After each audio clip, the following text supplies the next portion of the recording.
أعوذ بالله من الشيطان الرجيم.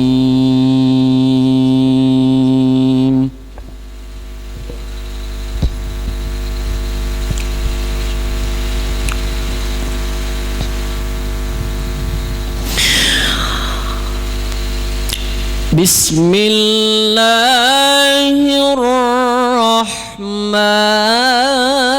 الرحيم.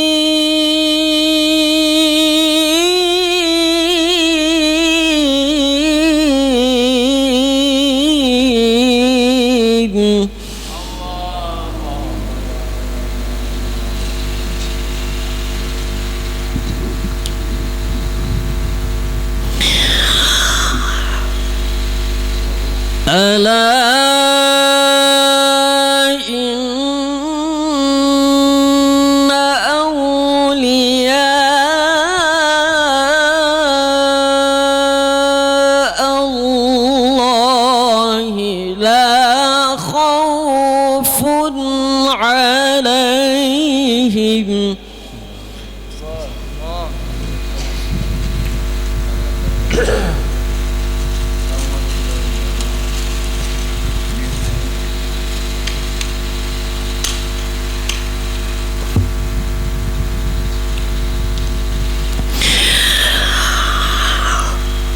ألا إن أولياء الله لا خوف عليهم ولا هم يحزنون.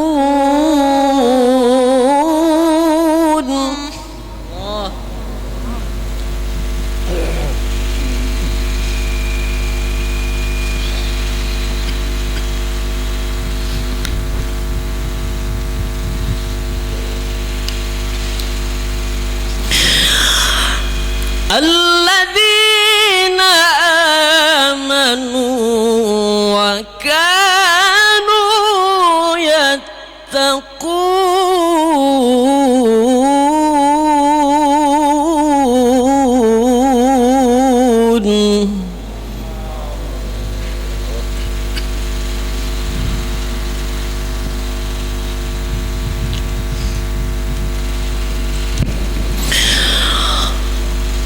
لهم البشرى في الحياة الدنيا وفي الآخرة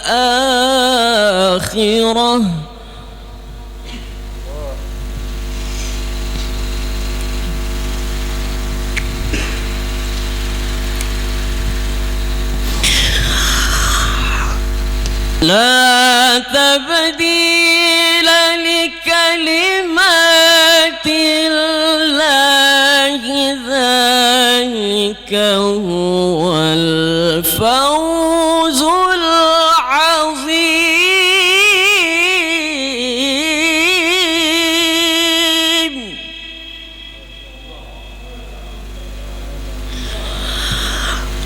ولا يحزنك قولهم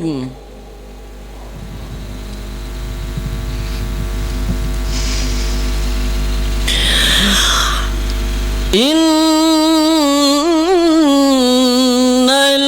العزة لله جميعا هو السميع العليم.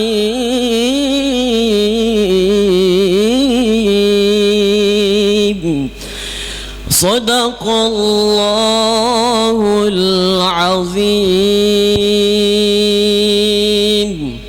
استغفر الله العظيم لي ولوالدي ولأصحاب القوم الواجبة علي ولجميع المسلمين والمسلمات والمؤمنين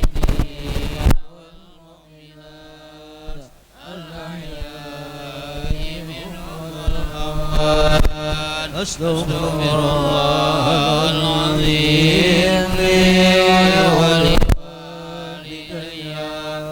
ولأصحاب الحقوق الواجبة علي ولجميع المسلمين والمسلمات والمؤمنين والمؤمنات الأحياء منهم والأموات أستغفر الله العظيم لي ولوالدي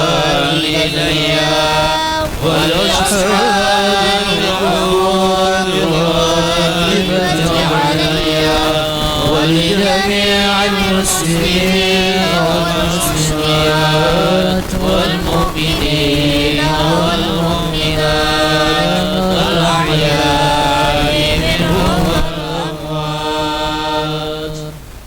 الفاتحة إلى حضرة حبيبنا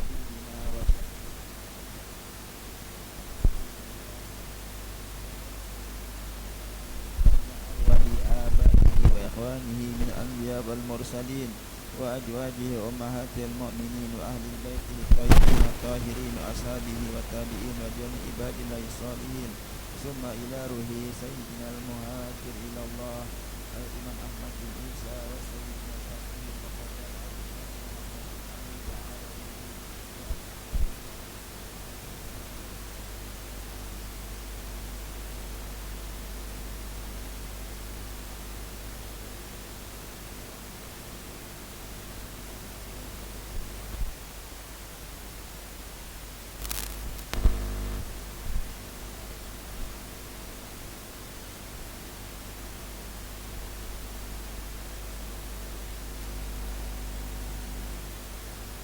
كان في سابقه حاضرا معنا في هذا المجلس الشريف وأموات هذه البلدة من المسلمين والمسلمات وأن الله يرحم جمعنا حاجة وينظر بعينه الرحيمة ويرزقنا حسن الخاتمة عند الموت بعد طول العمر في طاعة الله والرضا في خير ولطف وعافية وسلامة وعلى ما نواه أسلافنا الصالحون في مثل هذا المناسبة إلى حضرة النبي محمد صلى الله عليه وآله وسلم. الفاتحة.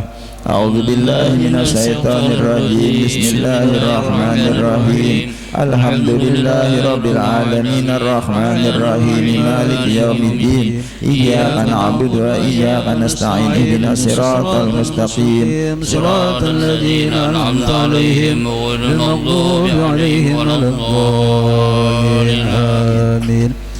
فيا أيها الراجون منه شفاعة صلوا عليه وسلموا تسليما. اللهم صل وسلم وبارك عليه وعلى آله. ويا أيها المشتاقون إلى رؤية جماله صلوا عليه وسلموا تسليما. اللهم صل وسلم وبارك عليه وعلى آله. ويا من يخطب وصاله يقظة ومناما صلوا عليه وسلموا تسليما. اللهم صل وسلم وبارك عليه وعلى آله. الجنة ونعيمها أسعد لمن يصلي ويسلم ويبارك عليه. اللهم صل وسلم وبارك عليه وعلى آله. يا ربي صل على محمد أشرف البدر في الكون أشراق. يا ربي صل على محمد أشرف بدر في الكون أشراق. يا ربي صل على محمد أقرب داء يدعو إلى الحق. يا ربي صل على محمد أقرب داع يدعو إلى الحق. يا ربي صل على محمد المصطفى الصادق المصدق. يا ربي صل على محمد المصطفى الصادق المصدق. يا ربي صل على محمد أهل الورى منطقا وأصداقا. يا ربي صل على محمد أهل الورى منطقا وأصداقا. يا ربي صل على محمد أفضل من بتقى تحقق. يا ربي صل على محمد أفضل من بتقى تحقق. يا ربي صل على محمد من بالشقاء والوفاء تخلق. يا ربي صل على محمد من بالسخاء والوفاء تخلق. يا ربي صل على محمد واجمع من السمل ما تفرق. يا ربي صل على محمد واجمع من الشمل ما تفرق. يا ربي صل على محمد واصلح وسهل ما قد تأواق. يا ربي صل على محمد واصلح وسهل ما قد تعواق. يا ربي صل على محمد وافتح من الخير كل مغلاق. يا ربي صل على محمد وافتح من الخير كل مغلاق. يا ربي صل على محمد والح ومن بالنبي تعلق. يا ربي صل على محمد وآله ومن بالنبي تعلق. يا ربي صل على محمد والح ومن الحبيب يغشاق. يا ربي صل على محمد وآله ومن للحبيب يعشاق. يا ربي صل على محمد ومن حبل النبي توثاق. يا ربي صل على محمد ومن بحبل النبي توسل. يا ربي صل على محمد يا ربي صل عليه وسلم. يا ربي صل على محمد يا ربي صل عليه وسلم. اللهم صل وسلم وبارك عليه وعلى آله. أعوذ بالله من الشيطان الرجيم. لقد جاءكم رسول من أنفسكم عزيز عليه ما عنتم حريص عليكم بالمؤمنين رؤوف رحيم. فإن تولوا فقل حسبي الله لا إله إلا هو عليه توكلت وهو رب العرش العظيم. إن الله وملائكته وملائكته يصلون على النبي يا أيها الذين آمنوا صلوا عليه وسلموا تسليما اللهم صل وسلم وبارك عليه وعلى آله.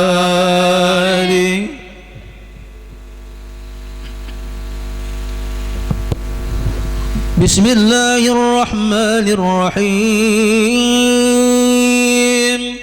الحمد لله القوي سلطانه الواده برهانه المبسط المجود كرمه وإحسانه تعالى مجد شانه خلق الخلق لحكمة واتوى عليها علما وبسط لهم من فضل منة ما جرت به في أقدار القسمة وصل إليهم أشرف خلقه وجل عبده رحمة تعلقت إلته بخلق هذا العبد المحبوب فانتشرت آثار شرفه في عوالم الشهادة والغيوب فما جل هذا المن الذي تكرم به المنان وما عزم هذا الفضل الذي برد من حضرة الغسال سورة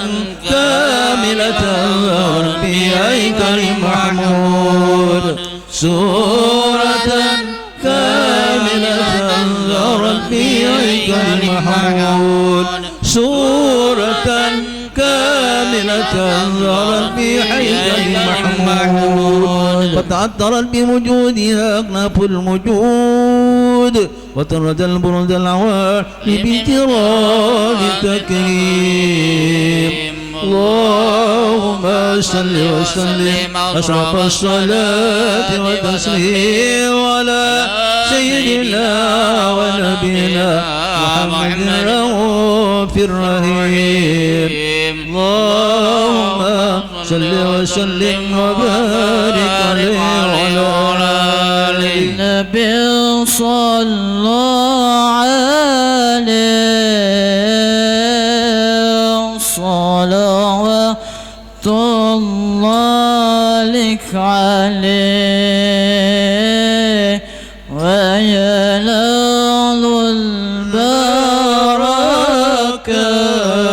البركة كل من صلى عليه النبي صلى عليه صلوات الله عليه وينال البركة كل من صلى عليه النبي حاضرين اعلموا علم اليقين النبي حاضرين اعلموا علم اليقين أن رب العالمين فرض الصلوات عليه النبي صلى عليه صلوات الله عليه وينال البركة كل من صلى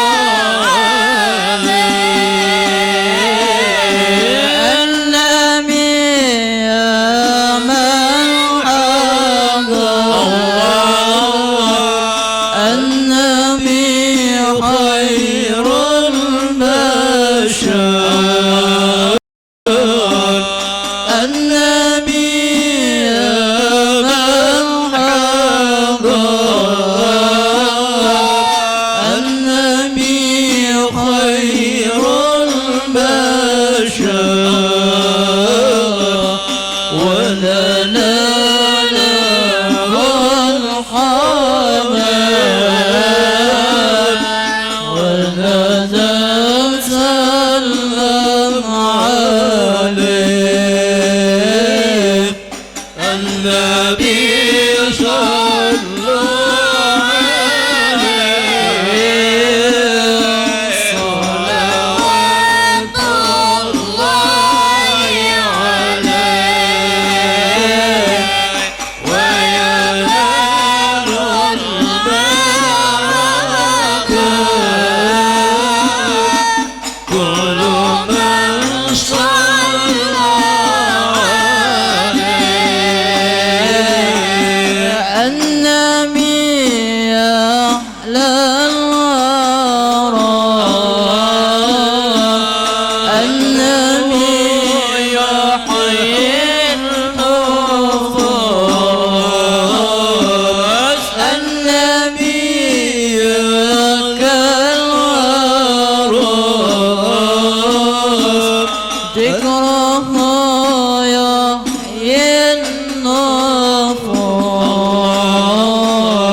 اللهم صل وسلم وبارك عليه وعلى آله تجلى الحق في عالم قدسه الواسع تجليا قضى بانتشار فضله في القريب والشاسع فله الحمد الذي لا تناصر أفراده بتعداد ولا يمل تكرره بكثرة ترداد حيث أبرز من عالم الإمكان صورة هذا الإنسان ليتشرف بوجوده ثقلان وتنتشر أسراره في الأكوان فما مثل اتصل به قلب منيب إلا من سوابق فضل الله على هذا الحبيب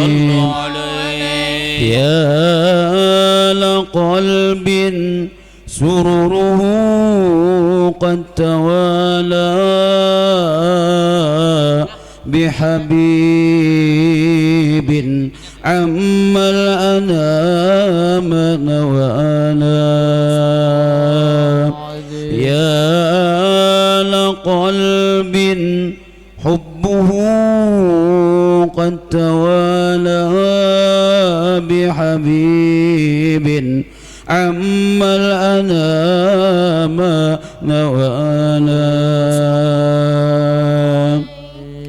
يا لقلب شوقه قد توالى بحبيب عم الأنام نوانا جل من شرف الوجود بنور غمر الكون بهجة وجمالا قد طرق بالحسن على مقام وتنهى في مجده وتعالى لحظت العيون في مثلته بشرات كاملا يزيه الضلال ومن فوق علم ما قدرت رفعة بشؤونه وكمالا فسبحان الذي أبرز من حضرة الامتنان ما يعجز عن وصفه اللسان ويحر في تنقل معانيه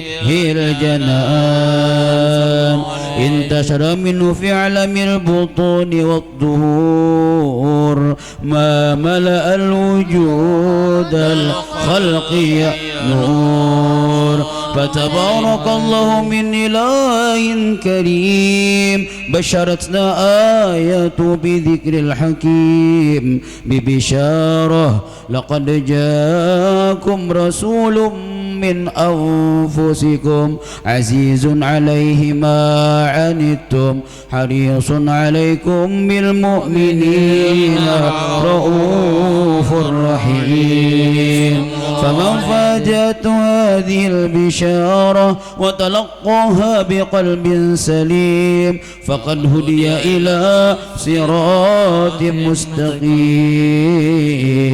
اللهم صل وسلم أزرع الصلاة والتسليم على سيدنا ونبينا محمد الرؤوف الرحيم اللهم صل وسلم وبارك عليه وعلى آله اللهم صل وسلم وبارك عليه بسم الله الرحمن الرحيم وأشهد أن لا إله إلا الله وحده لا شريك له له شهادة تعرب بها اللسان عما تضمنه الجنان من التصديق بها والإذعان صلى الله عليه تثبت بها في صدور من الإيمان قواعده وتلوه على أهل اليقين من سر ذلك الإذعان والتصديق شواهد صلى الله عليه وأشهد أن سيدنا محمدا عبد صادق في قوله وفعله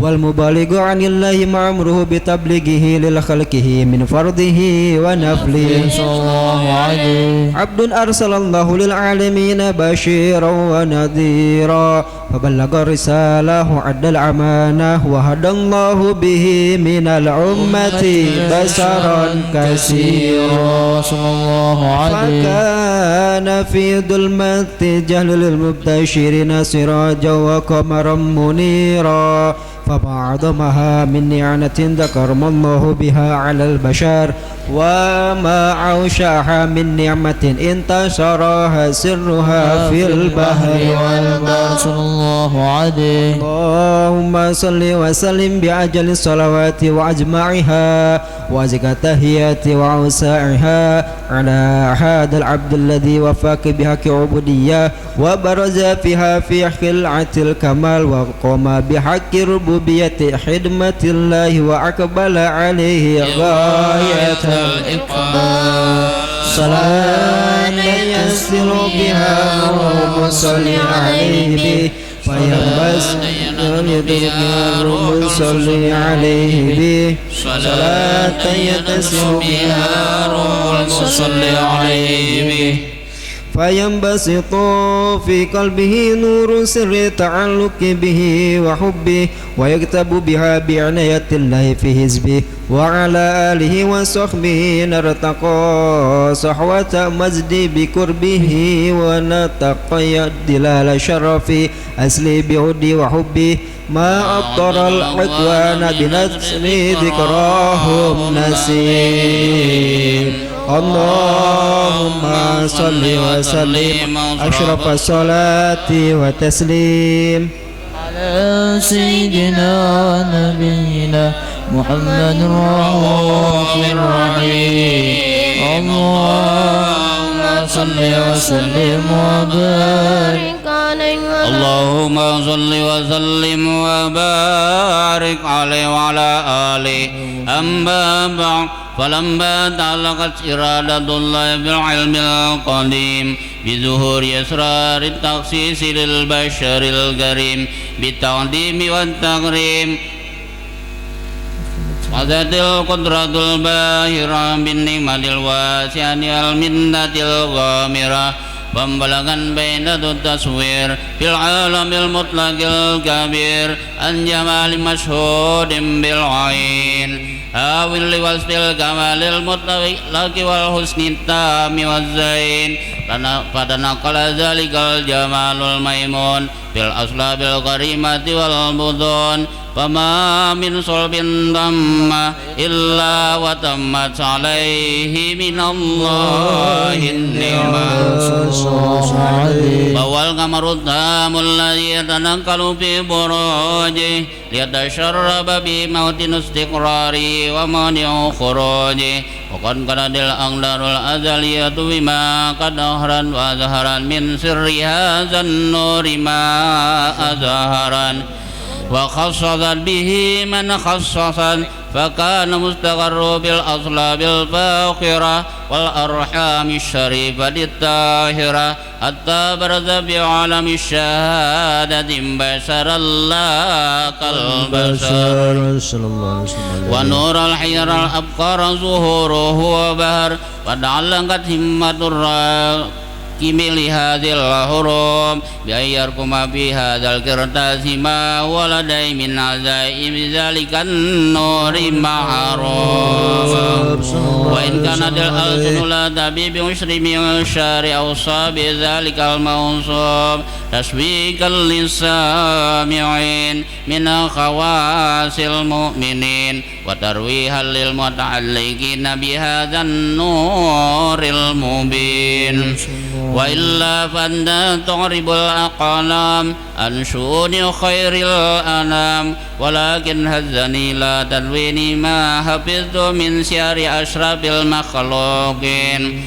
وما أكرمه الله به مولدي من الفضل العظيم أما العالمين وبقي رايته بالكون منشورة على مر الأيام والشهور والسنين داع تعلق بهذه الحضرة الكريمة ولا جد سوي إلا سما يوصى بها العظيمة ولا الله ينبع بالمتكلم والسامع ولا الله ينبع بالمتكلم والسامع ولا الله ينبع بالمتكلم والسامع ويدخلان بشفاعة هذا النبي الشافع ويتروحان من روي ذلك النعيم اللهم صل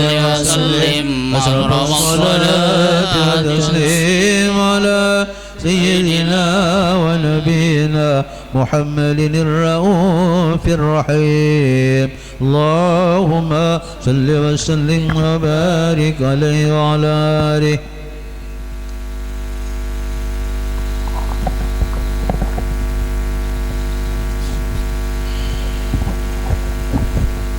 اللهم صل وسلم وبارك عليه وعلى آله وقد آن للقلم أن يخت ما حركته فيه الأنامل مما استفاده الفهم من صفات هذا العبد المحبوب الكامل وشمائله التي هي أحسن الشمائل وهنا حسن أن نثبت ما بلغ إلينا في شأن هذا الحبيب من أخبار وآثار ليتشرف بكتابته القلم والقرطاس وتتنزه في حدائقه الأسماع والأبصار وقد بلغنا في الأحاديث المشهورة أن أول شيء خلقه الله النور المودع في هذه السورة، فنور هذا الحبيب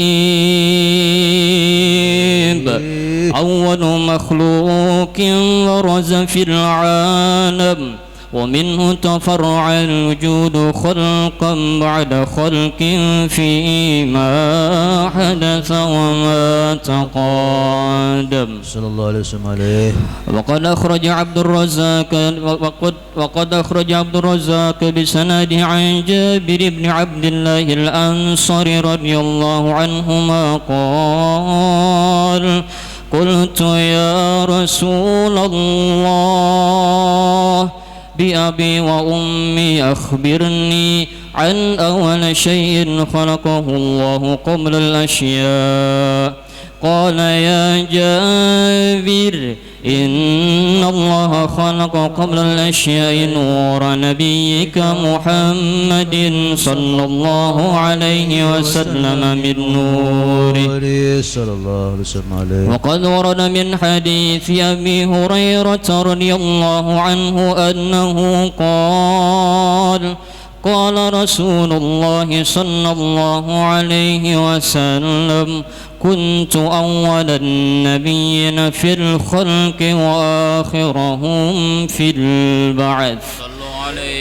وقد تعدلت الرواية بأنه أول الخلق وجودا وأشرافهم مولودا. ولما كانت السعادة الأبدية لها ملاحظة خفية اختصت من شاءت من البرية بكمال الخصوصية، فاستودعت هذا النور المبين أصلب وبطون من شرفته من العالمين، فتنقل هذا النور من سلب آدم ونوح وإبراهيم حتى وصلت اليد العلم القديم إلى من خصته بتكريم أبيه الكريم عبد الله بن عبد المطلب ذي القدر العظيم، وأمه التي هي في المخاوف آمنة السيدة الكريمة آمنة، فتنقه سلب عبد الله فألقاه إلى بطنها فدمت وأشاؤها بمعونة الله محافظة على هك هذه الدرة وصونها، فحملته برعاية الله كما ورد عنها حملا خفيفا لا تجد له ثقلا ولا تشكو منه ألما ولا عملا، حتى مر الشهر بعد شمر من حمله وقرب وقت بروزه العالم الشهادة لتنبسط على أهل هذا العالم فيوضة فضله وتنتشر فيه آثار مجده الصميم. اللهم صل وسلم أشرف الصلاة والتسليم على سيدنا ونبينا محمد الرؤوف الرحيم. اللهم صل وسلم وبارك عليه وعلى آله.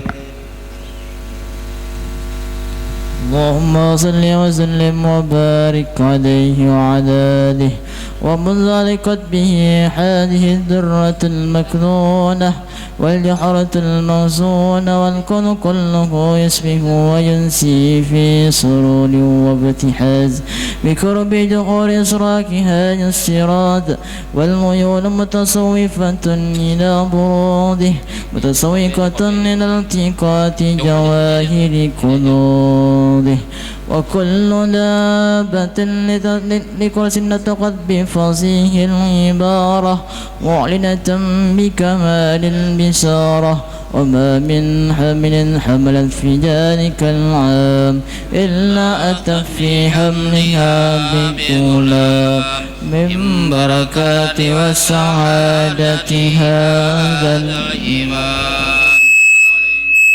ولم تجرد والسماوات متضمحة بتر الفلح بملقد أسرى في البرية وبرده من عالم الخفاء إلى عالم الزهور بعد التكليف البطن والزحور فجر الله في الندل بحد التكريم وبسط في العالم الكبير مائدة التسريف وتعظيم ببرود هذا البشر الكريم. اللهم صل وسلم أشرف الصلاة والتسليم على سيدنا ونبينا محمد الرؤوف الرحيم.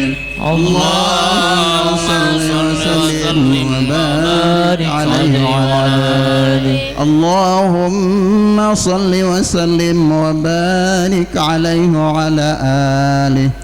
فحين قرب أوان وضعه هذا الحبيب علنت السماوات والأرضون من فيهن بترحيب وامطار وجود الإله على أهل الوجود تسج وألسنة الملائكة بالتبشير العالمين تعيش. سبحان الله والحمد لله ولا إله إلا الله والله أكبر. سبحان الله والحمد لله ولا إله إلا الله والله أكبر. سبحان الله والحمد لله ولا إله إلا الله والله أكبر. والقدرة كشفت حنا هذا المستور ليبرز نوره كاملا في عالم الظهور نورا فاق كل نور وأنفذ الحق حكمه على من أتم الله عليه النعمة من خواص الأمة أن يحضر عند وضعه أمة تانسا لجنابها المسعود ومشاركة لها في هذا السمات الممدود. فحضرت بتوفيق الله سيدة مريم وسيدة آسيا ومعهما من الهور العين من قسم الله له من شرف بالقسمة الوافية. فأنت الوقت الذي رتب الله على هدوره وجود هذا المولود فانفلق سبح الكمال من النور عدنمود وبرد الحامد المحمود مذعن الله بالتعظيم والسجود. صلى الله على محمد.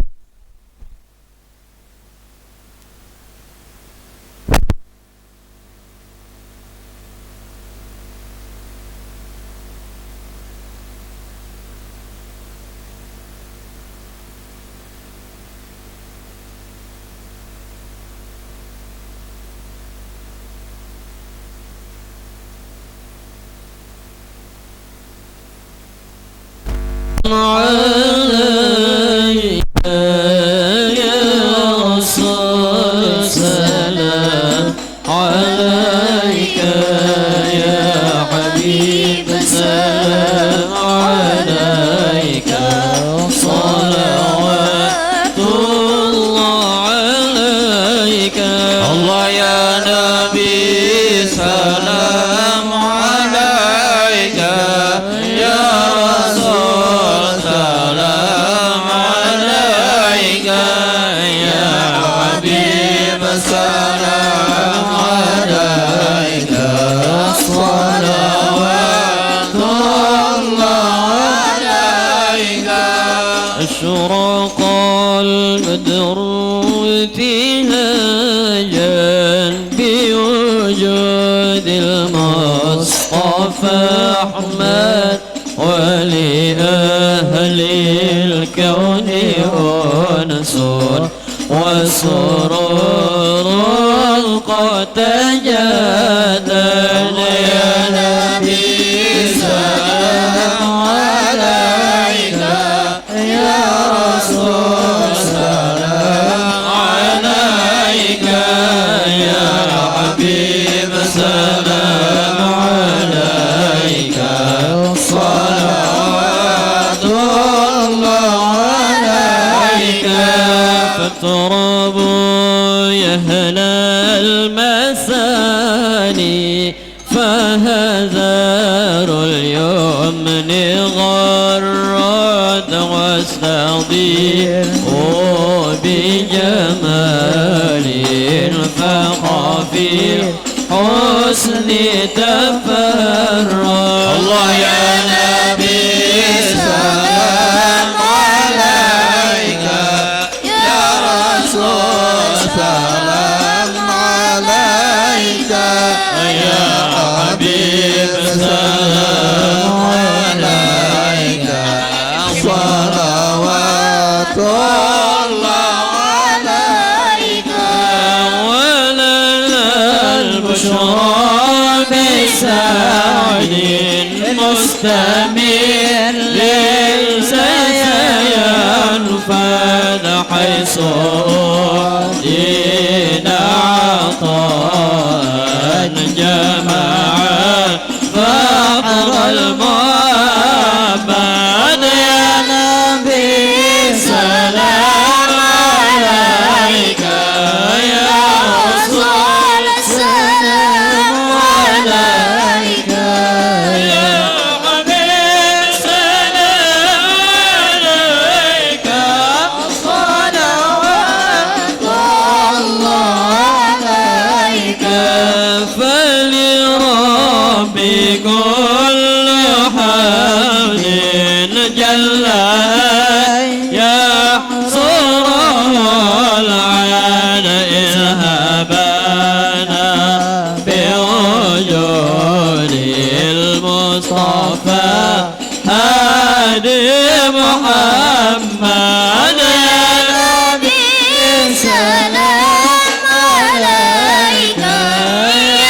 رسول سلام عليك يا حبيب سلام عليك صلوات الله عليك مرحبا يا رسول الله أهلا مرحبا بك إن بك نسعد مرحبا مرحبا يا نور عيني مرحبا مرحبا جد الحسين مرحبا وبجاهه يا إلهي مرحبا جود وبلغ كل مقصد مرحبا مرحبا يا نور عيني مرحبا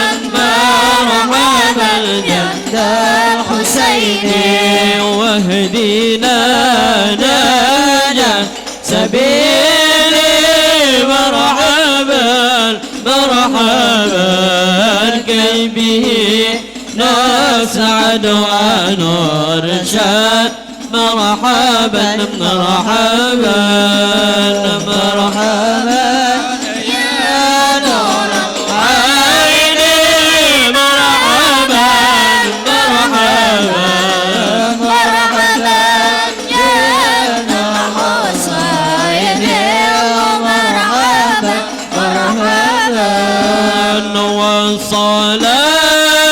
وصلاة الله تغشى أشرف الرسل محمد وسلام مستمر كل حين يتجدد صلى الله على محمد مرحبا صلى الله عليه وسلم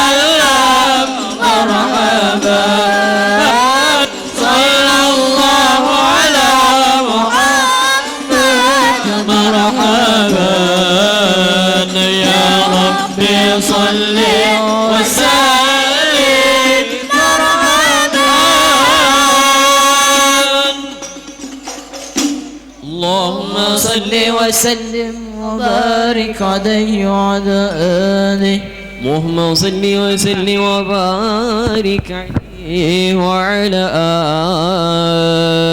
آله. ولقد اتصف صلى الله عليه وسلم من محاسن الأخلاق بما تضيق عن كتابته بطون الأوراق. كان صلى الله عليه وسلم أحسن الناس خلقا وخلقا وأولهم إلى مكارم الأخلاق سبقا وأوسعهم بالمؤمنين حلما ورفقا. برا رؤوفا لا يقول ولا يفعل إلا معروفا. له الخلق السهل واللفظ المحتوي على المعنى الجازل. إذا دعاه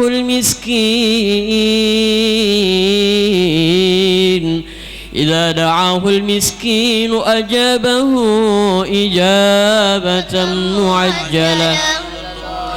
وهو الأب الشفيق الرحيم لليتيم والأرملة. وله مع سهولة أخلاقه الهيبة القوية التي ترتعد منها فرائص الأقوياء من البرية. ومن نشر طيبه تعطرت الطرق والمنازل وبعرف ذكره تطيبت المجالس والمحافل. فهو صلى الله عليه وسلم جامع الصفات الكمالية والمنفرد في خلقه وخلقه بأشرف خصوصية. فما من خلق في البرية محمود إلا وهو متنقا عن زين الوجود. أجملت في وصف الحبيب وشانه وله العلا في مجده ومكانه. أوصاف عز قد تعالى مجدها أخذت على نجم السها بعنانه. وقد بسط القلم في تدوين ما أفاده العلم من وقائع مولد النبي الكريم وحكاية ما أكرم الله به هذا العبد المقرب إلى التكريم والتعظيم والخلق العظيم. فحسن مني أن أمسك أعنة الأخلام في هذا المقام وأقرأ السلام على سيد الأنام. السلام عليك أيها النبي ورحمة الله وبركاته. السلام عليك أيها النبي ورحمة الله وبركاته. السلام عليك أيها النبي ورحمة الله وبركاته. وبذلك يحسن الختم كما يحسن التقديم. فعليه أفضل الصلاة والتسليم. اللهم صل وسلم أشرف الصلاة والتسليم على سيدنا ونبينا محمد الرؤوف الرحيم. اللهم صل وسلم وبارك عليه وعلى يا أكرم الخلق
من رآه قد رآك كما عنكم لنا أحد عن رؤيتنا قال يا شيخنا يا سما قرب من في الأقوال من كنت شيخا له فلم يرى خجلا قطب الوجود إما قطب الوجود إما قطب الوجود إما والعارفين ومن بكم إليكم كما قد شئتم وصلا يا شيخنا يا زمن يا شيخنا يا سمن يا شيخنا يا سمن يا قطب في الأكوان من كنت شيخا له فلم يعرف محمد عارف محمد عارف محمد عارف سمان أكرم من صاب إليكم ولم يهوى سواك ولا يا شيخنا يا سمن يا شيخنا يا سمن يا شيخنا يا سمن يا قرب في الأكوان قد كنت شيخا له فلم يرى خجلا للمؤلف سجد للمؤلف سجد للمؤلف صديق وعطرته والحاضرين ومن أصغى لها وتلا يا شيخنا يا سمن يا شيخنا يا سمن يا شيخنا يا سمن يا قلب ما في الأكوان بل كنت شيخا له فلم يرى جل عليه أزكى الصلاة عليه أزكى الصلاة عليه أزكى الصلاة الله ما تولي يا أكرم الخلق يا خير راك منا يا شيخنا يا سمن يا شيخنا يا سمن يا شيخنا يا سمن يا قلب ما في الأكوان من كنت شيخا له فلا يرى خجلا اللهم صل وسلم وبارك عليه وعلى آله الفاتحة. أعوذ بالله من الشيطان الرجيم. بسم الله الرحمن الرحيم. إياك نعبد وإياك نستعين اهدنا الصراط المستقيم صراط الذين أنعمت عليهم غير المغضوب عليهم ولا الضالين آمين.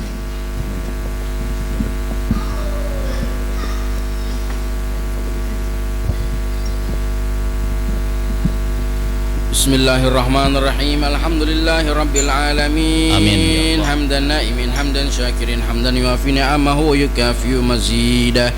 Ya Rabbana lakal hamdu kama yanbaghi li jalali wajhika wa 'azimi sultanik. Allahumma shalli wa sallim ala sayyidina Muhammadin fil awwalin wal akhirin.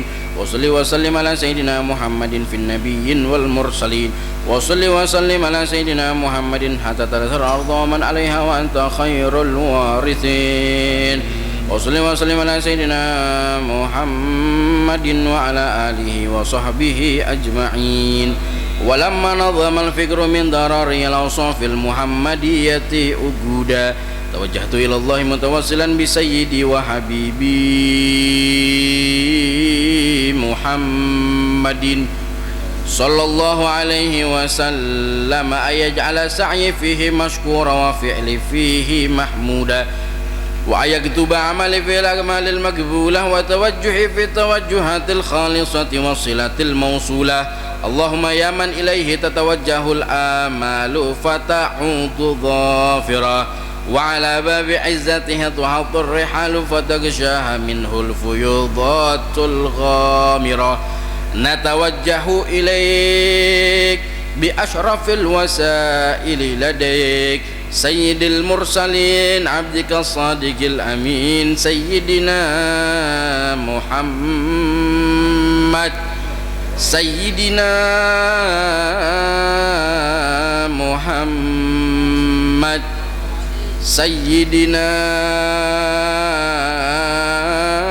محمد الذي عمت رسالته العالمين أن تصلي وتسلم على تلك الذات الكاملة مستودع أمانتك وحفيظ سرك وحامل راية دعوتك الشاملة الأب الأكبر المحبوب لك والمخصص بالشرف الأفخر في كل موطن من مواطن القرب ومظهر قاسم إمدادك في عبادك وساقي كؤوس إرشادك لأهل ودادك سيد الكونين وأشرف الثقلين العبد المحبوب الخالص المخصوص منك بأجل الخصائص اللهم صل وسلم عليه وعلى آله وأصحابه وأهل حضرة اقترابه من أحبابه اللهم إنا نقدم إليك جاه هذا النبي الكريم ونتوسل إليك بشرف مقامه العظيم أن تلاحظنا في حركاتنا وسكناتنا بعين عنايتك وأن تحفظنا في جميع أطوارنا وتقلباتنا بجميل رعايتك وحسين وقايتك وأن تبلغنا من شرف القرب إليك وإلى هذا الحبيب غاية آمالنا وتتقبل منا ما تحركنا فيه من نياتنا وأعمالنا وتجعلنا في حضرة هذا الحبيب من الحاضرين وفي طرائق اتباعه من السالكين ولحقك وحقه من المعدين ولأحدك من الحافظين اللهم إن لنا أطماعا في رحمتك الخاصة فلا تحرمنا وظنونا جميلة هي وسيلتنا إليك فلا تخيبنا آمنا بك وبرسولك وما جاء به من الدين وتوجهنا به إليك مستشفعين أن تقابل المذنب منا بالغفران أن تقابل المذنب منا بالغفران أن تقابل المذنب منا بالغفران والمسيء بالإحسان والسائل بما سأل والمؤمل بما أمل وأن تجعلنا ممن نصر هذا الحبيب ووازره وواله وظهره وعم ببركته وشرف وجهته أولادنا ووالدينا وأهل قدرنا ووادينا وجميع المسلمين والمسلمات والمؤمنين والمؤمنات في جميع الجهات وأدم راية الدين القويم في جميع الأقطار منشورة ومعالم الإسلام والإيمان بأهلها مأمورة معنا وصورة واكشف اللهم كربة المكروبين واقض دين المدينين واغفر للمذنبين وتقبل توبة التائبين وانشر رحمتك على عبادك المؤمنين أجمعين واقض شر المعتدين والظالمين وابسط العدل بولاة الحق في جميع النواحي والأقطار وأيدهم بتأييد من عندك ونصر على المعاندين من المنافقين والكفار وجعلنا يا رب في الحصن الحصين من جميع البلايا وجعلنا يا رب في الحصن الحصين من جميع البلايا وجعلنا يا رب في الحصن الحصين من جميع البلايا وفي الحرز المكين من الذنوب والخطايا وعدمنا في العمل بطاعتك والصدق في خدمتك قائمين وإذا توفيتنا فتوفنا مسلمين مؤمنين واختم لنا منك بخير أجمعين وصل وسلم على هذا الحبيب المحبوب للأجسام والأرواح والقلوب وعلى آله وصحبه ومن إليه منسوب وآخر دعوانا أن الحمد لله رب العالمين سبحان ربك رب العزة عما يصفون وسلام على المرسلين والحمد لله رب العالمين بسر سورة الفاتحة أعوذ بالله من الشيطان الرجيم بسم الله الرحمن الرحيم مالك يوم الدين صراط الله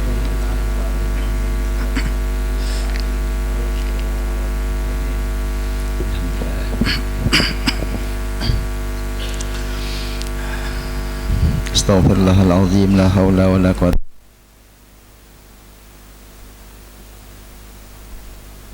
Muhammad bin Abdullah wa ali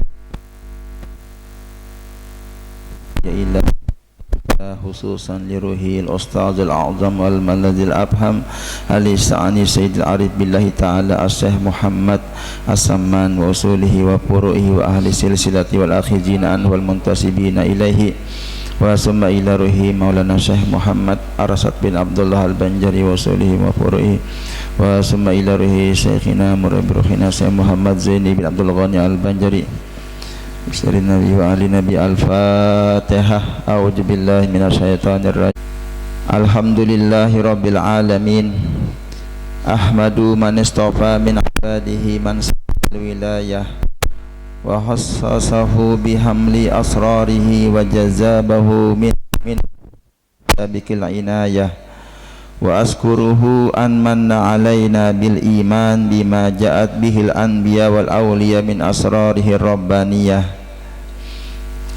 wa usalli wa wafaqana limutaba'ati sunnatihim al-bitisaniyah wa usalli wa usallimu ala man sajada lahul malaku wa huwa fi zahri abihi suri wa ala alihi wa sahbihi wa tabi'in bisabilin nuri wa ba'du.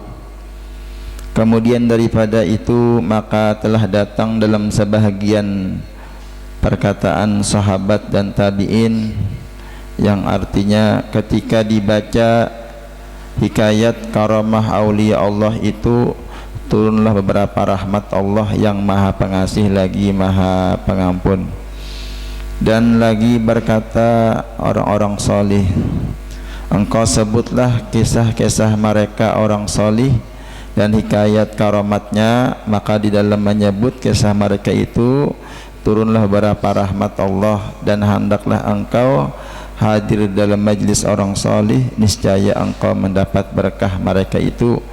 Dan hendaklah engkau ziarahi kubur orang salih apabila mereka sudah wafat. Maka tatkala aku dengar yang demikian itu, maka terbukalah hatiku untuk menghimpunkan sebahagian manakib Tuan Syekh Muhammad As-Saman radhiyallahu an. Mudah-mudahan Allah Subhanahu wa taala menurunkan rahmat dan mengampuni serta meridai bagi kita seberataan. Amin ya rabbal alamin. Alhamdulillah, pada malam hari ini kita bersama-sama berkumpul di tempat ini dalam beribadah. Mudah-mudahan Allah Ta'ala menerima amal ibadah kita semua, dan mudah-mudahan Allah Ta'ala mengabulkan segala hajat kita semua. Amin ya rabbal alamin. Malam hari ini kita mengambil barakah membaca manakib Tuan Syekh Muhammad As-Saman Al-Madani. Mudah-mudahan berkah Rasulullah, berkah Syekh Saman Al-Madani, Allah Ta'ala mengabulkan segala hajat kita semua. Amin ya rabbal alamin. Tuan Syekh Muhammad As-Saman adalah seorang ulama besar yang menghimpun antara ilmu syariat dan ilmu hakikat. Beliau adalah seorang wali kutub di kota Madinatul Rasul yang mempunyai kelebihan dan karamah yang besar. Lagi beliau adalah zuriat Rasulullah dan bermadzhab Imam Syafi'i. Beliau dilahirkan pada tahun 1130 berhijrah Nabi sallallahu alaihi wasallam di kota Madinatul Rasul. Di masa kecil beliau diasuh dan dididik oleh orang tuanya dengan didikan ilmu agama, dan beliau sangat berbakti kepada orang tuanya.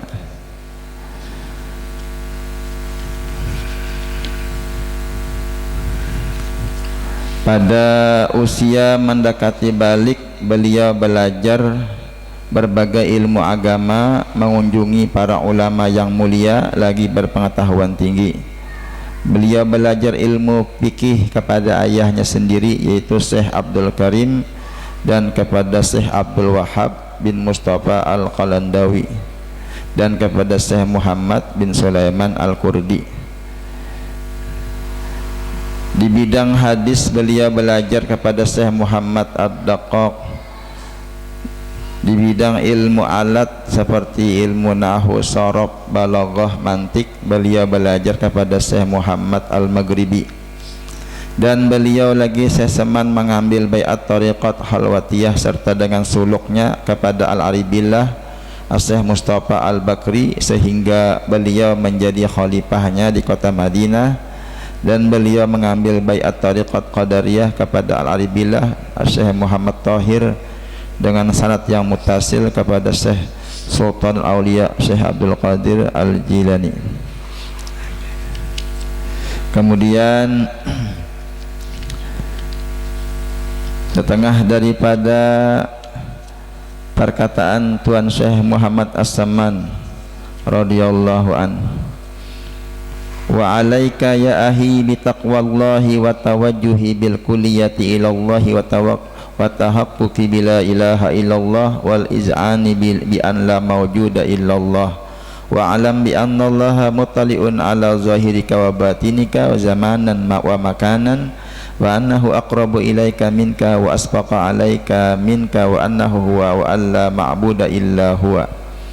Lazimkan olehmu hai saudaraku mengerjakan segala suruhan Allah dan meninggalkan segala larangannya, dan berhadap hatimu sepenuhnya kepada Allah, dan perbanyak olehmu membaca kalimat la ilaha illallah serta meyakini bahwa tiada ada yang maujud hanya Allah, dan ketahui olehmu dengan seyakin-yakinnya bahwasanya Allah selalu memandang zahirmu dan batinmu pada setiap masa dan di mana saja berada kamu, dan bahwasanya Allah sangat dekat kepadamu dengan rahmatnya dan sangat kasih ia kepadamu. Lagi sesungguhnya bahwa tiada ada Tuhan yang berhak disembah melainkan Dia.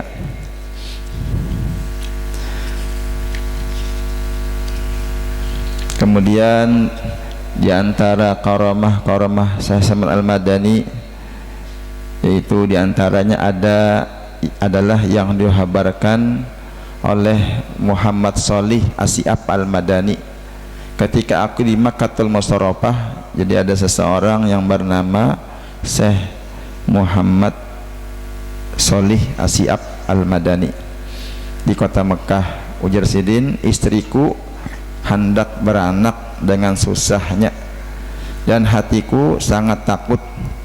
Kemudian setelah habis ikhtiar, aku baca Fatihah, aku hadiahkan kepada Tuan Syekh Muhammad As-Saman. Kemudian aku baca tawasul Syekh Saman. Jadi ada amalan tawasul Syekh Saman lah, hingga sampai kepada waj'al lana min kulli daikin faraja wa kulli hammin wa bala'i makhraja. Jadi bacanya panjang tawasulnya. Nah, jadi sampai ke ayat situ Sidin bacalah, ada di kitabnya Siadis ya, ada tawasul Syekh Saman. Jadi sampai bacaan waj'al lana min kulli daikin faraja wa kulli hammin wa bala'i makhraja. Nah, sudah itu setelah aku hendak membaca sambungannya, Jersidin, tiba-tiba aku melihat Tuan Syekh Muhammad As-Saman hadir di hadapanku, hadir Syekh Saman. Nah, dan berkata kepada aku, ulangi olehmu beberapa kali. Jadi Jersidin ulangi bacaan tadi. Rupanya Jersidin senang lah. Jadi ada tawasul Syekh Saman itu, karena insya Allah kita fotokopi inilah. Nah, itu bagus diamalkan dulu waktu Abah Guru sekumpul itu dibaca Sidin. Jadi itu tawasul. Ketika Syekh Muhammad Shalih tadi membaca itu sampai kalimat tadi, datang Syekh Saman. Nah, dan Syekh Saman menyuruh ulangi bacaan itu Sidin. Maka aku ulangilah bacaan itu, dan beranaklah istriku dengan mudah berkat karamat Tuan Syekh Muhammad As-Saman. Nah, jadi bagus juga kita apabila kita ada apakah misalnya lah kesulitan, nah bagus dibaca tawasulnya. Insyaallah karena kita fotokopi minggu akan datang karena dibagilah insyaallah tawasul As-Saman, karena ini bulan Zulhijjah, ini bulan wafat Sidin. Syukur kita alhamdulillah kita bisa melaksanakan acara ya, haul Syekh Saman pada malam hari inilah. Jadi Syekh Saman ini adalah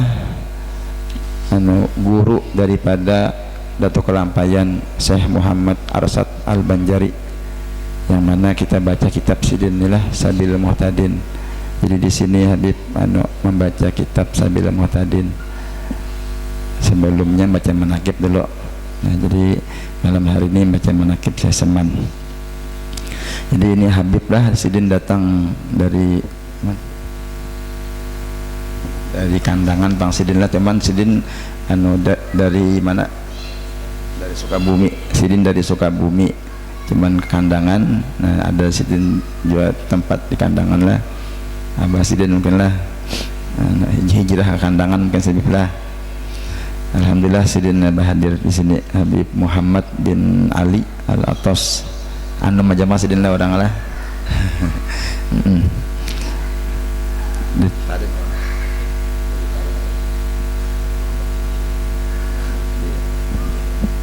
Alhamdulillah. Dan ada guru juga, guru Daud tadi lah. Guru Ahmad Firdaus hadir juga di tempat kita lah, dan Habib siapa saudara kita Habib Salim, saudara Habib lah ya. Alhamdulillah. Jadi mudah-mudahan beliau diberi kesehatan oleh Allah Ta'ala, dimurahkan rezeki, dan kita sebarataan juga lah. Nah, dikabulkan hajat, diberi sehat afiat, murah rezeki. Kemudian Syekh Saman. Nah, jadi kita sering mendengar Syekh Saman. Ngaran Sidin siapa? Ngaran Sidin Muhammad bin Abdul Karim As-Saman. Jadi As-Saman itu adalah gelar Sidin. Apa arti As-Saman? Itu artinya adalah orang yang memberi makan bagi segala muridnya, bagi segala ruh murid-muridnya dengan makanan ilmu ma'rifah kepada Allah. Jadi yang berguru lawan sidin untung benar telah seperti jatuh kelampayan nah berguru lawan sidin. Jadi sidin diibaratkan memberi makanan bagi roh murid-murid sidin dengan makanan ilmu ma'rifat kepada Allah, maka jadilah hati murid sidin penuh dengan ilmu ma'rifah. Nah itu arti asaman. Beliau wafat pada hari Arba 2 Zulhizzah al-Mubarakah pada tahun 1189.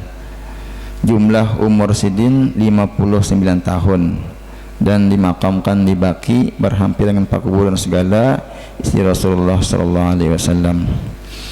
Nah, mudah-mudahan dengan berkah sasaman Allah Ta'ala mengabulkan segala hajat kita semua, amin ya rabbal alamin. Allahumma ansurna fahati ridwani alaihi wa amidana allati auda'ataha ladai la ilaha illallah Muhammadur Rasulullah as-Syekh Muhammad as-Saman waliyullah. Allahumma salli wa sallim ala jaddihil amin Sayyidina Muhammadin wa ala alihi wa sahbihi ajma'in walhamdulillahi rabbil alamin.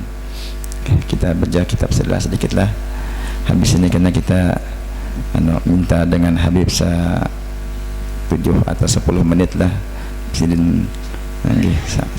Kita baca kitab dulu. Bismillahirrahmanirrahim. Alhamdulillahi rabbil alamin. Allahumma salli wa sallim ala Sayyidina Muhammadin wa alihi wa ashabihi ajma'in, amma ba'du. Qala al-musannif rahimahullah wa nafa'ana bihi wa bi'ulumi fid dharain amin.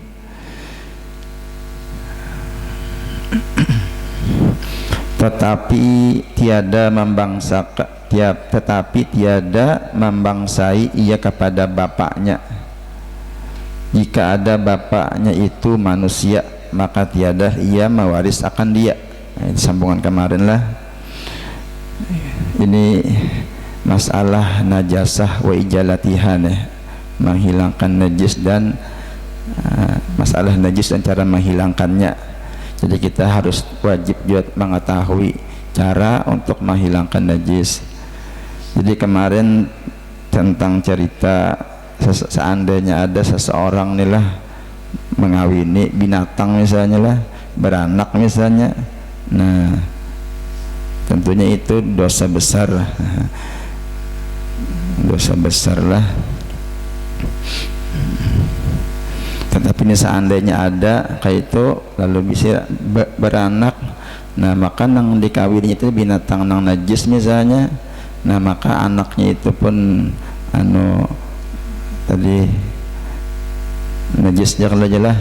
Tapi seandainya ini misalnya inya masuk Islam misalnya lah, lalu inya beribadah, ibadahnya diterima aja juga. Nah, dan tiada sah ia bernikah dengan manusia, dan jikalau dengan manusia yang seumpama sekalipun. Jadi tadi ini ceritanya nih seseorang nih, ini misalnya orang manakah, orang kada Islam lah, lalu berzinah lawan anjing misalnya, atau misalnya berbinian ng orang kada Islam nih lah, berzinah lawan anjing, lalu hamil, lahir lelakian misalnya. Nah anaknya itu kada bolehnya nikah, jadi kan dosa nikah. Seandainya ini masuk Islam nih lah nah anaknya, tapi ini seandainya ada, tiada sah ia bernikah dengan manusia, dan jikalau dengan manusia yang seumpamanya sekalipun, dan tiada halal baginya mawatai sahaya perempuan, nah melainkan jadi zima dengan budak perempuan sekalipun kada sah, tiada halal juga, melainkan jika diyakinkan akan dirinya jatuh kepada zina apabila tiada mawata' dia, dan jika membunuh ia akan orang Islam yang merdeka, niscaya dibunuh pula ia dengan akasnya karena kurang martabatnya. dan ditegahkan daripadanya wilayah.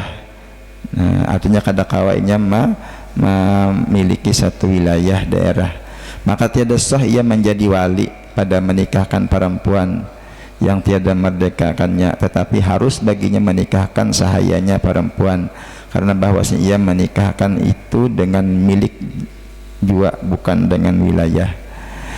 Inilah hasil yang tersebut di dalam kitab Tuhfah dan Ihtisar, dan tersebut dalam khasiyah Syekh Jiyadi. Katanya bahwasanya yang muktamad bahwasanya anak yang jadi antara manusia dan anjing atau babi suci ainnya, jadi dirinya itu suci aja, dan kaidah yang tersebut itu aghlabiyah, bukan kuliah. Jadilah itu kebiasaan bukan keseluruhan, dan berpegang dengan zahir Quran dan hadis terlebih utama daripada berpegang dengan kaidah itu.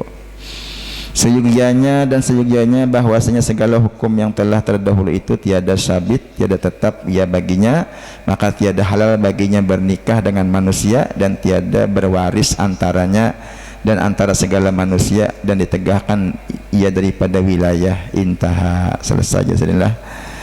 Nah itu. Jadi seandainya ada inilah orang nih anaknya dari hasil neng ada atau nang haram tadi, lalu bagi anaknya itu nya kada boleh kawin, nah kada boleh karena tadi dilarang oleh agama nih. Seandainya adalah orang kawin lawan anjing kada bang lah. Ada pang kesahan lah bahari di dalam kitab orang nih aku jangan hendak beribadah aja, aku hendak bahalwat, aku jakada hendak lagi urusan dunia nih. Jadi ke hutan nih lah, baulah rumah di hutan, hendak beribadah aja nih. Jadi kesahannya tapi kada berilmu beribadahnya lah, ada berilmu. Jadi bebini kada juga. Jadi ke hutan sidin ada bisi kambing bini seikong. Nah di bawah sidin bini kambing bini itu bang diulas sidin bini. Nah bilanya hendak, jadi dikira sidin boleh aja kayak itu, padahal itu haram hukumnya lah. Nah tanya ada beilmu tadi, jadi bagus beilmu juga. Kada boleh kalau menzinahi binatang. Dosa besar itu. Kemudian adapun dalil yang menunjukkan atas najis anjing, maka itu sabda Nabi sallallahu alaihi wasallam. Jadi anjing babi itu adalah najis karena Nabi yang menyampaikan. Ujar Nabi, iza walagal qalbu fi ina'i ahadikum fal yurikhu summa yaksilhu sab'a marratin, rawahul Bukhari wa Muslim. Yakni apabila menjilat anjing ke dalam bejana seseorang, jadi ada wadah dijilat oleh anjing daripada kamu. Nah jadi kita bisi bejana, bisi wadah, lalu dijilat oleh anjing, maka hendaklah ditumpahkannya akan air yang di dalamnya, jadi bayinya buang aja. Kemudian maka dibasuhnya akan bejana itu 7 kali. Nah, jadi dibasuh 7 kali. Riwayat Imam Bukhari Muslim. Jadi 7 kali. Dan lagi sabda Nabi Muhammad sallallahu alaihi wasallam, tuhuru ina'i ahadikum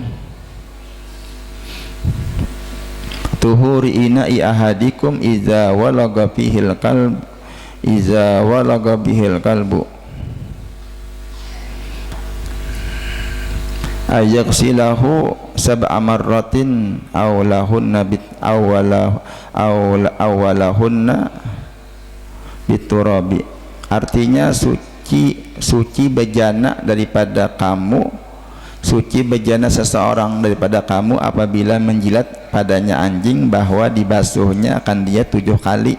Yang pertama daripadanya dengas, Yang pertama daripadanya dengan tanah, riwayat Imam Muslim, awalahunna biturabi. Jadi caranya apabila dijilat oleh anjing, wadah piring kami misalnya lah, maka dibasuh 7 kali, dikubui sekali lawan banyu bercampur tanah, diandakannya di pamulaan lah. Tapi itu sudah hilang ainnya, sudah hilang bendanya. Kalau misalnya ada bendanya, misalnya ada liurnya misalnya tertinggal, buangnya dulu 3 kali membasuhnya, hilang liurnya. Nah itu hanya dihitung sekali aja. Jadi ambil pulang banyu nang kedua, bisa juga dibuati langsung lawan tanah. Nah, di sini riwayatnya banyu yang pertama aja lah lawan tanah, imbah hilang bendanya nih. Nah, itu Nabi yang menyampaikan. Maka Jasidin maka perintah Nabi dengan menumpahkan air itu menunjukkan itu najis Jasidin lah. Nah mungkin sampai di sini kalau dulu lah, mudah ada barokah manfaatnya, amin ya rabbal alamin. Jadi kita mintakan dengan Habib 10 menit lah. Okay. Mauizah hasanah lah. Silakan.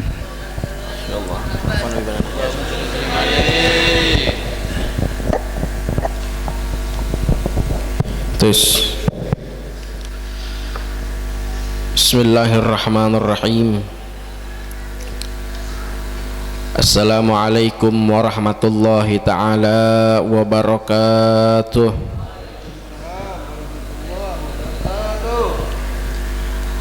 Anak raja menangkap Balam. Balam ditangkap di Deli Serdang. Ini terlihat dari muha-muhanya nih, kayaknya belum pada makan malam.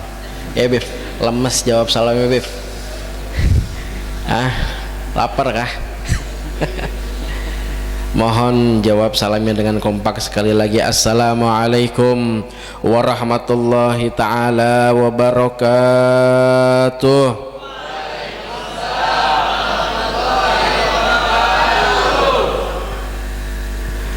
Alhamdulillahi dzil jalali wa syari'il harami wal halali.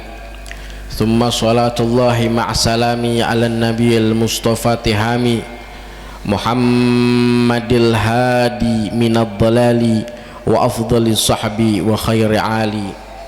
Allahumma fassalli wa sallim ala sayyidina Muhammadin miftahi babi rahmatillah adada ma fi ilmillah salatan wa salaman daimaini bidawami mulkillah wa ala alihi wa sahbihi wa man walah.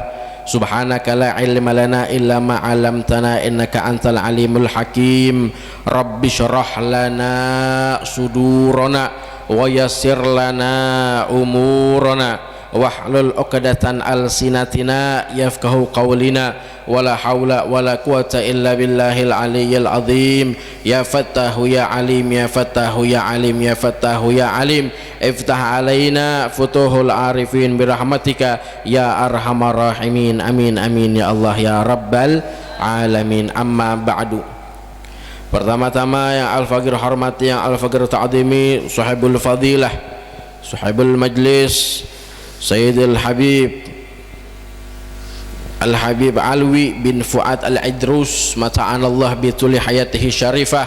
Kita doakan mudah-mudahan sidin guru kita bersama diberikan oleh Allah subhanahu wa ta'ala sehat nang afiah, umur panjang serta barakah, diberikan rezeki nang melimpah, dan mudah-mudahan diberikan oleh Allah subhanahu wa ta'ala keistiqomahan di dalam mengajari ilmu-ilmunya kepada kita, dan mudah-mudahan beliau selalu berada dimanapun beliau berada di dalam lindungannya Allah subhanahu wa ta'ala. Amin ya Allah ya rabbal alamin. Wala ansa kadzalik jami'ul asatid, jami'ul talabah, jami'ul hadirin wal hadirat al ahibba al a'izza al kurama al fudhala. Ya, alhamdulillah telah hadir bersama kita juga Sayyidul Habib Salim bin Ali Al-Attas. Kita mudah-mudahan para habaib dimanapun mereka berada, para syaraif dimanapun mereka berada, yang hadir ataupun yang kada hadir, selalu berada di dalam lindungannya Allah Subhanahu wa taala. Amin ya Allah ya rabbal alamin. Dan tak lupa kepada guru-guru agama, tokoh-tokoh agama, para kesupuhan. Hadir bersama kita Guru Ahmad Firdaus dari Danau Panggang. Ada juga guru-guru nang lain, ada guru ikhwan. Mungkin ada guru-guru nang kada bisa Habib sebutkan namanya satu persatu karena belum kenalan Habib. Namun kada mengurangi daripada rasa ta'zim, rasa hormat ulun kepada beliau-beliau berataan. Mudah-mudahan kita doakan guru-guru kita, para tokoh-tokoh kesepuhan kita selalu diberikan kesehatan oleh Allah Subhanahu wa taala dan kawa selalu istiqomah hadir atau tulak ke majlis-majlis ilmu. Amin ya Allah ya rabbal alamin. Hadirin wal hadirat al-ahibba al-a'izza, alhamdulillah, alhamdulillah alladzi ja'alana min ummati sayyidina Muhammad. Segala puji bagi Allah Subhanahu wa taala yang telah menjadikan kita sebagai umatnya baginda kita Nabi besar Muhammad sallallahu alaihi wasallam,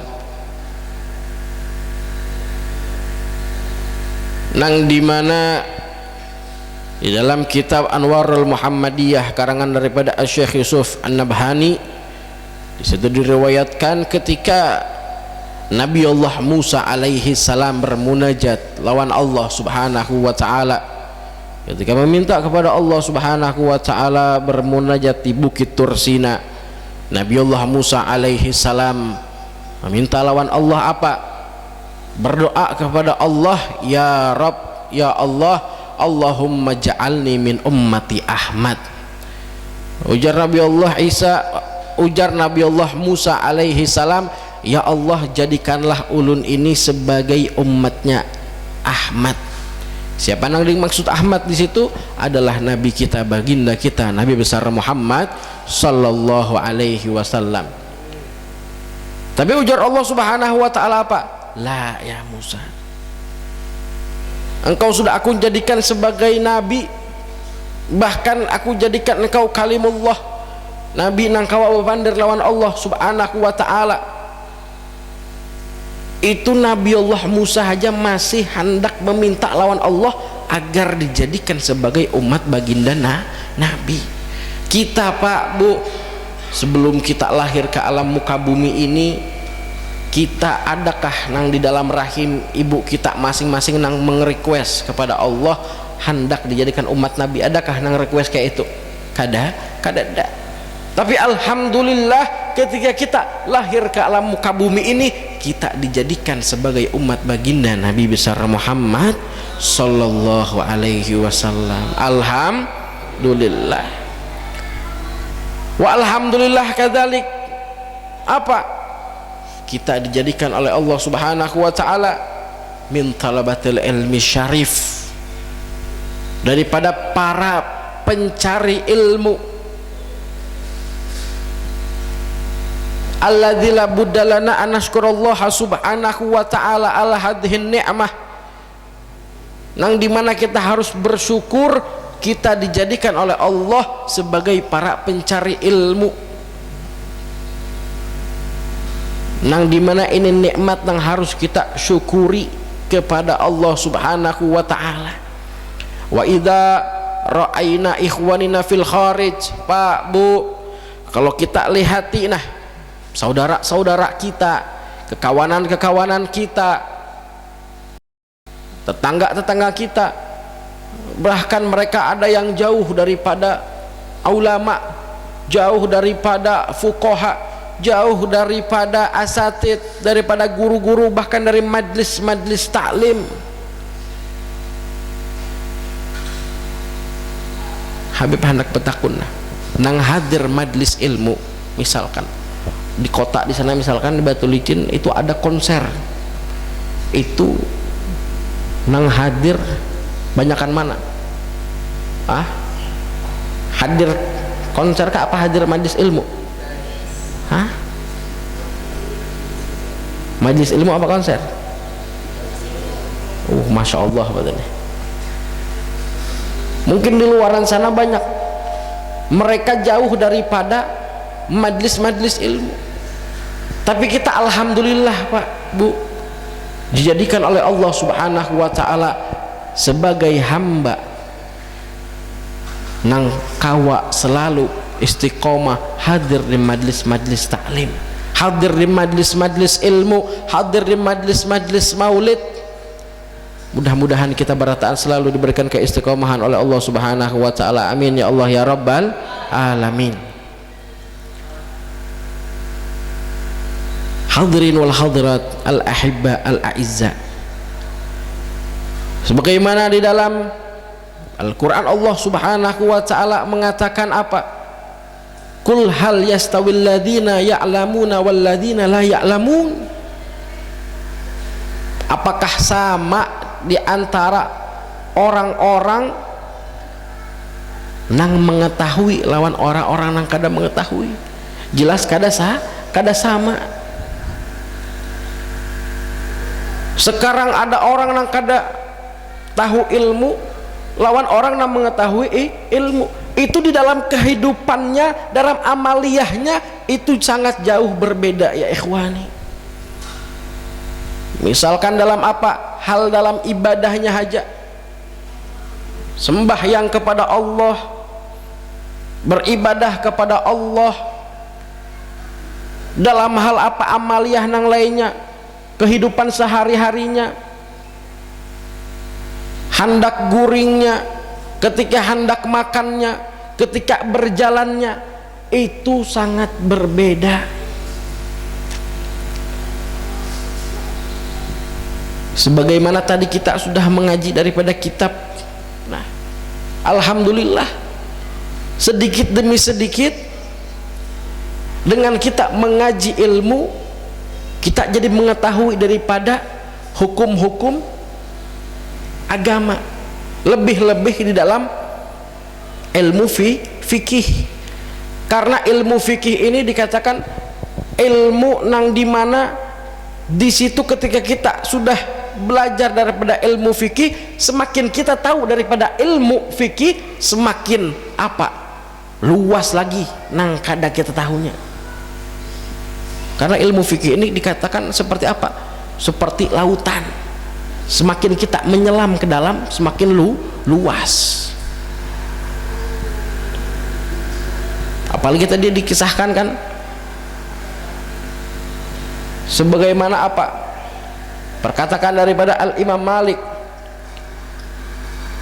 man lam yatafaggah man tafaggah walam tasawwaf faqad tazandak.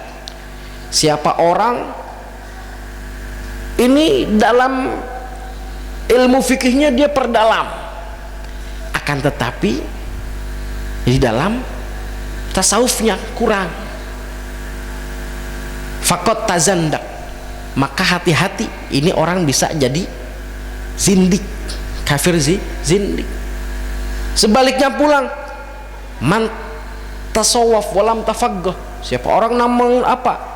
Memperdalam daripada ilmu tasawuf tapi kada dibarengi dalam ilmu fikihnya, hati-hati juga,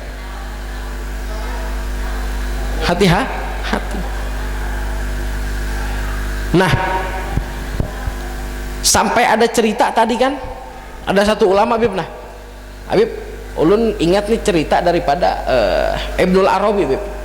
Jadi ketika pada zaman Ibnul Arabi ini ketika sedang beperjalanan, sedang musafir di perjalanan, sampailah di satu tempat di atas gunung. Di atas gunung tersebut ada yang namanya goa, ada goa.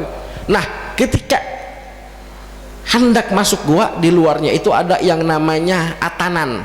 Atanan ini keledai binian, keledai betina. Kan kalau khimar keledai jantan, kalau atanan keledai betina. Ketika masuk ke dalam guanya, ada seorang ahli ibadah Beb, ada seorang ahli ibadah nang sehari-harinya ini lakukan tuh ibadah, puasa, ibadah. Wah, kada ada waktu nang terlewati melainkan ibadah kepada Allah. Tetapi ketika ditakuni oleh Ibnul Arabi, wahai fulan, itu di depan ada yang namanya atanan. Itu untuk apa? Apakah engkau tunggangi ketika engkau hendak turun ke kampungmu?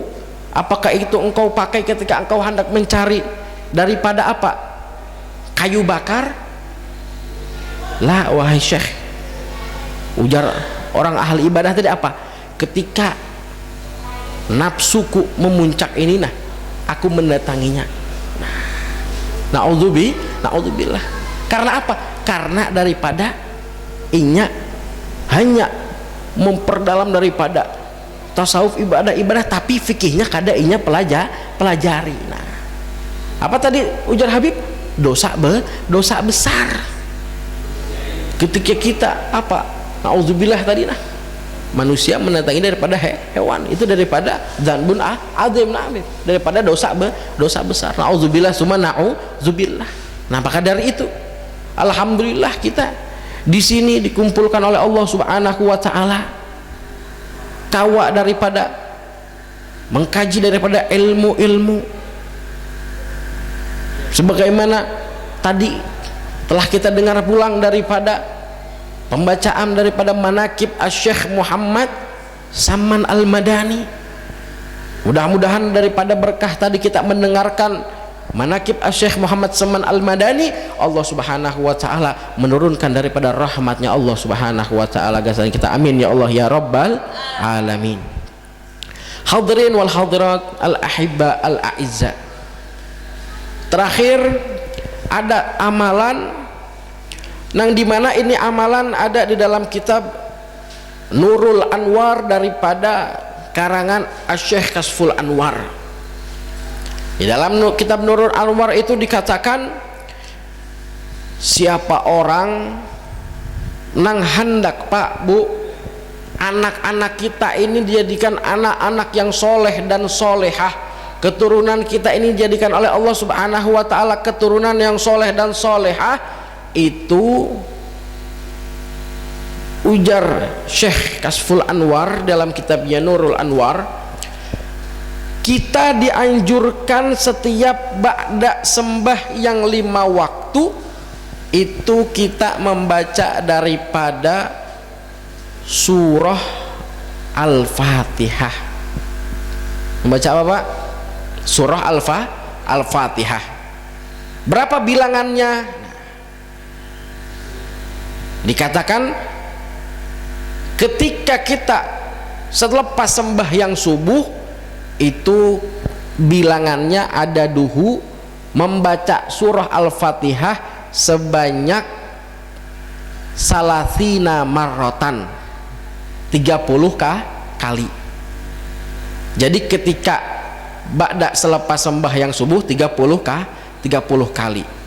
Kemudian wa ba'da zuhur, setelah daripada sembahyang zuhur, wa ba'da zuhri, kita membaca surat Al-Fatihahnya khamsa wa ishrin, 25 kali. Wa ba'dal asri, dan selepas sembahyang asar kita baca daripada surat Al-Fatihah 20 kali. Kemudian wa ba'dal maghribi, setelah sembahyang maghrib kita baca surat Al-Fatihah sebanyak 15 kali. Dan selepas ba'dal isya, nah itu kita baca 10 kali, asyra marrat. Nah, jadi bilangannya dari tadi 30 kali mulai ba'da sembahyang subuh itu 30, kemudian waktu setelahnya dikurangi 5, jadi subuh 30, kemudian zuhur 25, kemudian asar 20, kemudian maghrib 15, kemudian yang terakhir isya 10. Nah ini amalan daripada Asy-Syaikh Kasful Anwar, Datuk Kasful Anwar dalam kitabnya Nurul Anwar. Nah, jadi gasan kita Pak, agar anak keturunan kita dijadikan anak-anak yang soleh dan solehah, amin ya Allah ya rabbal alamin. Nah itu mudah-mudahan walaupun sedikit amalan kawa kita amalkan, amin ya Allah ya Rabbal Alamin. Hadirin wal hadirat al ahibba al a'izza, mungkin segitu daripada Al-Fagir, kurang lebihnya mohon dimaafkan. Li'annal insan mahalul khata' wa nisyan, undur maqala wala tandur man qala, li'anna man qala kathirul khataya. Hada minni wal afu minkum, wassalamu alaikum warahmatullahi ta'ala wabarakatuh. Alhamdulillah, terima kasih Habib. Istri Nabi wa ahli Nabi. Al-Fatihah. A'udzubillahi minasyaitonirrajim. Bismillahirrahmanirrahim. Alhamdulillahirabbil alamin arrahmanirrahim maliki yaumiddin. Iyyaka na'budu wa iyyaka nasta'in. Ihdinas siratal mustaqim siratal ladzina an'amta 'alaihim ghairil maghdubi 'alaihim waladdallin. Amin. Amin. Bismillahirrahmanirrahim. Allahumma shalli wa sallim ala sayyidina Muhammadin wa ala sayyidina Muhammad. Wa'fu anna ya karim wa'fu anna ya rahman wa'fu anna ya arhamar rahimin. Allahumma inna nas'aluka ridhaka wal jannah wa na'udzubika min sakhatika wan nar. Wa sallallahu ala Muhammad wa alihi wa sahbihi wasallam. Alhamdulillahi rabbil alamin. Taqabbalallahu minkum.